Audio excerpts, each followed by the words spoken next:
right now, just in Montgomery County, we're about 15% less inventory than we had this time last year, which was about 30% less inventory than we had the year before.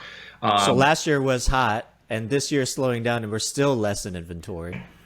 Do you feel like the shortage for buyers is going to alleviate? Because, I mean, from certain statistics, it says it's going to take at least another 2-3 years for, new builds to kind of catch up to what the shortage was, because builders weren't building at the same pace as they used to prior to '08. And then from there, they kind of got a little bit shocked and worried, and they said, okay, we're not going to overbuild. Now we're going to slowly build. And they've been building at kind of a deficit. And then all of a sudden, this influx of buyers come into the market, and now they're trying to play catch up, and it's going to take a few years. How do you feel about that? It's like, with the recession, people probably losing jobs. There will be a little bit of foreclosures happening, most likely, with the upcoming recession, but probably nothing like the '08, because those were more just defaulted because they weren't even qualified to pay for it. So what do you think about like the shortage and the upcoming recession?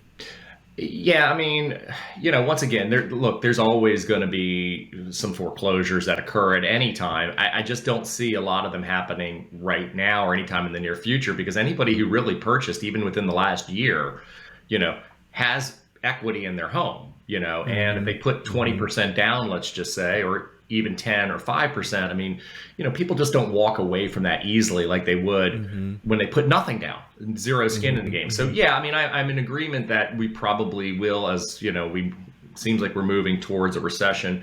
We probably will start to see some foreclosures, but I think that most people right now, when they get into tough times, they're probably going to call somebody like me or another agent and say, hey, you know what, listen, lost my job, gotta sell, and we're going to rent for a few years, before, really, they just get absolutely, pummeled. So, we'll see. We'll definitely see some foreclosures. As far as the building side of things, I mean, yeah, I mean, I still think that, we have ridiculously low amount of inventory right now, from new homes to certainly resales, which I follow a little bit closer, or much closer really, than the new home sales. But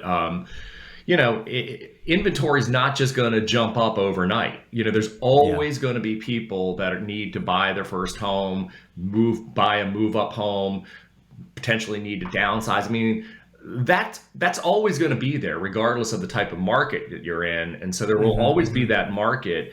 But really, once again, there's still right now, just in Montgomery County, we're about 15% less inventory than we had this time last year, which was about 30% less inventory than we had the year before.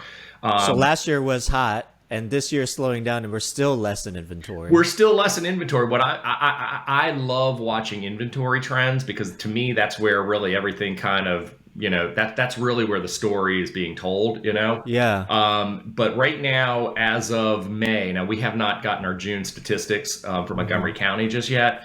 But as of May, we were down in Montgomery County about 17% from the same time last year.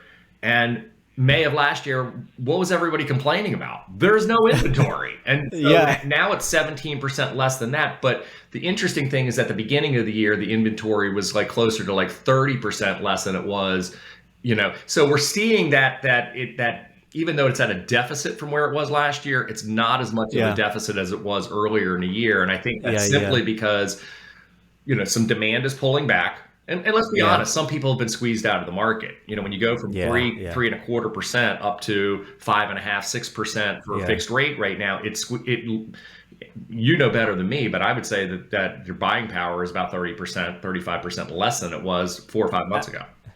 Absolutely. I'll link up the video somewhere on the one that you just did, but you did a great math on one of the videos about, a $500,000 mortgage at 3% versus 5%, it's over $600 in payment. And that definitely, when people are trying to hit their maximum DTI to purchase a home, because they're doing overbidding and stuff, it's gonna be pushed out of them easily. That's why I share with clients all the time these days, is like, when you look at homes, check in with me every time you find a house, is because we don't know where the rates are going to be. Right. Is it going to be in the 6s, 7s? Is it going to be below? I don't know what the HOAs are.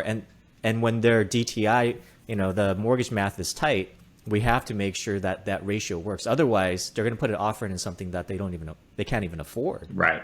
Right. No, very, very, very true. Especially when the mortgage market is as volatile as it is right now. Yeah, Yeah, we yeah, have the same. Obviously, we're, we work in the same industry. I always say like your realtor and your mortgage lender are like your left and right arm for a home yeah. buyer. And yeah, I mean, there does need to be a lot of checking in these days because we've had Hmm. some buyers who've now been out with us for 2 or 3 months, and things have changed, dramatically over that time. And so, so yeah, we're always constantly checking in. As I would say, you're right. Every buyer should do that.